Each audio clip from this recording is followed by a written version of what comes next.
성에 시몬이라는 사람이 전부터 있어 마술을 행하여 사마리아 백성을 놀라게 하며 자칭 큰 자라 하니 낮은 사람부터 높은 사람까지 다 따르며 이르되 이 사람은 크다 일컫는 하나님의 능력이라 하더라. 오랫동안 그 말씀에 놀랐으므로 그들이 따르더니 빌립이 하나님 나라와 및 예수 그리스도의 이름에 관하여 전도함을 그들이 믿고 남녀가 다 세례를 받으니 시몬도 믿고 세례를 받은 후에 전심으로 빌립을 따라다니며 그 나타나는 표적과 큰 능력을 보고 놀라니라. 예루살렘에 있는 사도들이 사마리아도 하나님의 말씀을 받았다 함을 듣고 베드로와 요한을 보내매 그들이 내려가서 그들을 위하여 성령 받기를 기도하니 이는 아직 한 사람에게도 성령 내리신 일이 없고 오직 주 예수의 이름으로 세례만 받을 뿐이더라. 이에 두 사도가 그들에게 안수하며 성령을 받는지라. 시몬이 사도들의 안수로 성령 받는 것을 보고 돈을 들여 이르되 이 권능을 내게도 주어 누구든지 내가 안수하는 사람은 성령을 받게 하여 주소서 하니 베드로가 이르되 내가 하나님의 선물을 돈 주고 살 줄로 생각하였으니 내 은과 내가 함께 망할지어다. 하나님 앞에서 내 마음이 바르지 못하니 이 도에는 내가 관계도 없고 분깃될 것도 없느니라. 그러므로 너의 이 약함을 회개하고 주께 기도하라. 혹 마음에 품은 것을 사하여 주시리라. 내가 보니 너는 악독이 가득하며 불의에 매인 바 되었도다. 시몬이 대답하여 이르되 나를 위하여 주께 기도하여 말한 것이 하나도 내게 임하지 않게 하소서 하니라. 두 사도가 주의 말씀을 증언하여 말한 후 예루살렘으로 돌아갈새 사마리아인의 여러 마을에서 복음을 전하니라. 오늘 본문 말씀은 빌립 집사님의 이야기예요. 4절부터 40절까지 이렇게 기록이 되어 있는데 요 말씀 빌립 집사의 이 기록이 어느 부분에 기록되어 있는가 보면 이 8장 3절에 보면 사울이 교회를 잔멸했다. 이 기록이 나와 있고 이제 8장 다 지나고 나서 9장 1절에 보면 사울이 여전히 기세등등했다. 이 말이 나와요. 사울이 바울 되기 전에 그리스도인들을 잡으러 다닌 기록이 있는 거예요. 교회를 잔멸했다. 아직도 기세가 등등했다. 그런데 그 사이에 이 빌립 집사의 이야기가 쏙 들어가 있어요. 그 사이에. 이 사도행전을 기록한 누가는 스데반을 죽이는데 앞장섰던 이 사울이 오히려 스데반의 순교 뒤에 그 스데반의 뒤를 이어서 복음 전도자가 됐다라는 이 사실을 말하려고 하다가 잠깐 멈추고 빌립 집사의 전도 이야기를 그 사이에 집어넣었어요. 왜 이랬을까를 그 역사를 이렇게 그대 상황을 살펴보면 그 당시 사울이 바울 되기 전에 교회를 엄청 핍박하던 그 기간 중에도 교회는 위축되지 않고 그 핍박 가운데 오히려 사마리아 땅 끝까지 복음이 전파되고 있다라는 사실을 얘기하고 싶었던 거예요. 핍박이 계속 진행되는 중에도 복음은 사마리아 땅에 들어가서도 복음이 전파됐다. 이 이야기를 하고 싶었던 거예요. 교회는 핍박을 밑거름으로 오히려 성장하고 확장되고 있었다. 예루살렘 교회는 그 핍박을 받으면서도 많은 성도들이 외지로 피난을 가서 외국으로 떠났음에도 불구하고 예루살렘 교회의 그 영적인 권세는 전혀 꺾이지 않았다. 이것을 우리에게 보여주고 있는 장면이에요. 오늘 그래서 우리가 핍박 가운데도 흔들리지 않는 그 하나님 나라의 권세가 어떠한지를 살펴보면 좋겠습니다. 먼저 14절부터 17절을 보면 성령 하나님은 여러 모습으로 나타나셔요. 요한복음에 나타난 보혜사는 도우시는 성령님의 모습이 주로 거론이 됩니다. 그런데 우리가 지금 묵상하고 있는 사도행전에 나타나는 성령님은 주로 능력의 성령님으로 나타나요. 성령의 능력으로. 그래서 사도행전에서 성령을 받았다, 기도에서 성령을 받았다, 이런 의미의 뒤에 부분을 보면 하나님 나라의 전도자로, 하나님 나라의 능력을 받은 권세자로 나타나게 돼요. 성령의 능력이 나타나요. 오순절 교회의 성령이 임함으로 예수 그리스도의 그 권세가 교회로 위임됐어요. 교회를 통해서 이제 복음이 전하고 그 교회를 통해서 성령이 임재하시고 이런 능력들이 나타나는 거예요. 그래서 오늘 15절 17절에도 사마리아의 성도들에게도 예루살렘에서 온 사도들 베드로와 요한이 그들에게 안수하고 기도할 때 성령을 받는 장면이 나타나요. 이것은 사마리아의 성도들도 이제 하나님 나라의 권세를 받은, 복음을 받은 성령의 능력을 가진 자다라는 그 말인 거예요. 이들은 오늘 14절 16절을 보면 빌립에 의해서 하나님의 말씀을 받고 세례도 받았지만 하나님께서 세례 받을 때 그들에게 성령이 임하지를 않았어요. 그 이유가 뭘까? 빌립 집사의 어떤 능력이 잘못돼서 영성이 약해서 아니 그게 아니다. 이유가 있었어요. 하나님이 성령을 보내주시는 것은 그 사역자의 뭐 영성이 약해서 보내주고 안 보내주고 이게 아니에요. 성령을 임재하게 보내주시는 이유와 보내주시지 않는 이유가 있는 거예요. 그 사역자의 문제가 아니다. 이것은 빌립 집사님이 가서 복음을 전하고 세례를 주었는데도 세례는 받고 예수 그리스도의 이름으로 믿음을 가졌지만 성령을 경험하지 못한 이유는 사마리아 교회가 예루살렘 교회에 의해서 영적으로 하나 되어야 되고 정복되어야 되기 때문에 아직까지 주시지 않은 거예요. 여러분 역사적으로 보십시오. 사마리아와 유대는요 원수와 다름이 없었어요. 사마리아는 외국으로 먼저 잡혀가가지고 혼혈이 되었기 때문에 정통 유대인들은 사마리아 땅에 들어가지도 않았어요. 예수님 때도 그랬잖아요. 예수님이 들어가서 그 여인 우물가에서 여인에게 복음을 전하는 것으로 복음이 처음 시작이 됐잖아요. 사마리아는 들어가지도 않았고 그들과 아예 그냥 교제도 하지 않았어요. 원수와 다름없었어요. 그런데 오늘 예수님이 들어간 이후로 빌립 지사가 들어가서 그들에게 복음을 전해요. 세례를 줘요. 이 소문이 어디로 갑니까?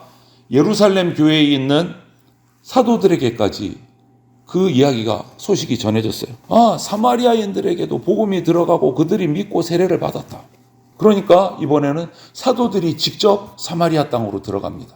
원수와도 같은 사마리아 땅으로 들어가서 확인을 하고 그들이 복음 받은 것을 확인을 하고 안수기도를 할 때 성령이 그들에게 임했다. 이 말은 뭐냐면 유대 땅과 사마리아가 영적으로 이제 원수의 관계에서 통일이 됐다. 하나가 됐다. 하나님의 성령으로 하나가 됐다. 예루살렘 교회와 사마리아인의 교회가 따로따로 세워진 따로따로의 교회가 아니고 한 교회로 한 성령 안에 하나가 됐다라는 의미예요. 비록 예루살렘 교회는 그 당시에 사울이라는 사람의 그 선두에 앞서서 큰 핍박을 당하고 있었지만 그럼에도 불구하고 교회의 권세는 오히려 사마리아에까지 이루고 성령의 임재가 나타나는 역사가 일어났다. 핍박 중에도 그것을 얘기하는 거예요. 교회의 권세는 무너지지 않았다라는 것을 보여주는 거예요. 그리고 사마리아가 영적으로 예루살렘 교회와 하나 되었다. 한 성령으로 하나 되었다. 한 교회 되었다라는 것을 보여주는 가장 큰 증거가 뭐냐면 오늘 본문 앞부분에 있는 그 마술사 시몬과 관련된 이야기예요. 마술사 시몬. 마술사 시몬은 빌립 집사님이 와서 또 사도들이 와서 복음을 전하고 기도할 때 성령이 임하는 모습 또 기사와 표적들을 봤어요. 그런데 그것을 보고 나서 어떻게 했습니까? 오늘 18절 19절을 보면 그 권능을 성령 주는 것을 돈으로 사려고 했어요. 사도들에게 가서 나도 안수할 때 성령이 내리게 해달라. 내가 돈을 지불하겠다. 이 마술사 시몬을 사로잡은 것은 성령의 충만함도 아니고 그가 그 복음을 받고 성령을 받아서 그가 변화된 것이 아니고 그냥 그 기적 자체, 능력 자체에 그냥 혹 빠져든 거예요. 저 능력 나도 가지면 좋겠다. 나도 기도할 때 멋있게 성령이 촥 임하면 좋겠다. 거기에 그냥 쏙 빠져버린 거예요. 돈 주고 그 능력을 살려고. 내가 사도와 같은 사람이 되면 좋겠다. 이런 탐심이었어요. 인간적인 욕심. 하지만 하나님 나라의 권세는요. 돈으로 사고 팔 수 있는 게 아닙니다. 결국 뭡니까? 바울이 아니고 마술사 시몬의 그 세상적인 권세가 사도들의 영적인 하늘나라 권세에 굴복하는 모습인 거예요. 베드로는 이 마술사 시몬은 바라보면서 크게 꾸짖습니다. 오늘 20절에 내 은과 함께 망할 거다. 이렇게 크게 책망을 해요. 은과 함께 망할 거다. 너 돈 때문에 망할 거다. 라고 저주 내린 거예요. 시몬은 다른 사람들과 사마리아인들과 똑같이 빌립 집사님의 그 복음을 전하는 복음을 듣고 세례까지 받았어요. 그리고 빌립을 따라다니기까지 했습니다. 오늘 기록을 보니까. 그럼에도 불구하고 아직까지도 세상적인 가치관을 버리지를 못하고 이런 돈으로 하나님의 권세를 사려는 정말 어리석은 일, 그 악함을 베드로 사도에게 또 지적을 당한 거예요. 악을 버리고 회개하라라는 이 베드로 사도의 책망에 정신을 차리고 회개를 했어야 되는데 자기 잘못을 돌이키지 않고 그냥 오늘 뭐라고 합니까? 저주를 하니까 형벌받지 않도록 기도를 좀 해달라. 내게 말한 형벌이 내게 내리지 않도록 기도해달라. 그냥 여전히 새 사람이 되지 못하고 자기의 일신상만 좀 변화되기를. 여러분, 마음의 돌이킴, 중심의 변화가 없는 회개는 진정한 회심이 아닙니다. 옛사람을 벗어버려야 새 사람을 입을 수 있어요. 옛사람을 그냥 놔두고 새 사람을 덧입겠다? 그럴 수는 없다라고 에베소서 4장에서는 반드시 얘기하고 있어요. 아마 이 상황을 다시 한번 살펴보면 마술사 시몬은 그랬을 거예요. 사도라고 예루살렘 교회에서 온 그 베드로와 요한의 행색을 보니까 아마 예루살렘 교회, 예루살렘에 있는 그 엄청난 핍박 때문에 교회가 경제적으로 어려웠을 겁니다. 성도들이 외국으로 다 떠나고 힘들었을 거예요. 그런 행색들이 보였을 거예요. 쫓겨다니고 숨어다니고 했기 때문에. 그런 모습을 보면서 아마 어쩌면 시몬은 저 베드로와 요한의 행색을 보니까 좀 어려워 보이는데 내가 많은 돈을 제시를 하면 성령 받게 하는 권세를 살 수도 있겠다 하는 생각을 했을 수도 있을지 모르겠어요. 그러나 사도들은 아무리 핍박을 당하고 자기가 삶이 어려워서 가난한 삶을 살아도 하나님 나라의 권세를 소유하고 있기 때문에 세상 유혹에 흔들리지 않은 거예요. 지금 우리도 가지고 있습니다, 여러분. 저와 여러분 하나님 나라의 자녀라는, 하나님의 자녀라는 권세 가지고 있습니다. 우리가 영원한 생명을 얻은 구원받은 자라는 권세 가지고 있습니다. 그리고 하나님 나라라는 재산도 우리가 가지고 있어요. 그러므로 우리는 세상 권세에 굴복해서는 안 되는 존재예요. 이것을 우리가 잊으면 안 됩니다. 오히려 세상을 우리 앞에 굴복시켜야 돼요. 빌립처럼, 베드로 사도처럼, 요한 사도처럼 세상의 권세 앞에 큰 소리치고 그들을 말씀으로 굴복시켜야 돼요. 그게 우리예요. 우리에게 이런 영적 자긍심이 있어야 됩니다. 오늘 보십시오. 마술사 시몬이 그 많은 돈을 가지고 자기의 어떤 세상적인 그 능력을 가지고 베드로, 요한에게 그런 얘기를 했다가 꾸짖음을 듣고 머리를 조아리고 내가 형벌받지 않게만 해주십시오. 이렇게 조아리는 모습을 보십시오. 복음의 권세가 그 주술적인 어떤 미신의 권세, 돈의 권세를 모두 정복한 모습을 보게 되는 거예요. 우리 눈으로는 이 세상이 지금 돈의 권세에 지배당하고 물질 만능주의에 있는 것처럼 우리가 보이지만 여러분, 진리가 없는 곳에는요, 거짓이 판을 치고 미혹과 속박만 가득 차 있습니다. 복음이 들어가기 전에 사마리아 땅이 그랬어요. 마술사 한 사람에 의해서 좌지우지되는 땅이었어요. 오늘 기록을 보십시오. 큰 자, 누굽니까? 마술사 시몬이잖아요. 복음이 들어가기 전에. 그런데 복음이 들어가고 하나님의 권세가 임하자 그 마술사의 주술적인 권세는 그냥 꼬꾸라지는 거예요. 여러분, 진리가 없는 곳에는 이처럼 거짓이 판을 치고 미혹과 속박이 가득합니다. 반면에 진리가 들어가게 되면 그 거짓의 실체가 낱낱이 드러나게 되고 하늘에 주시는 참된 자유와 기쁨이 그곳에 넘치게 된다.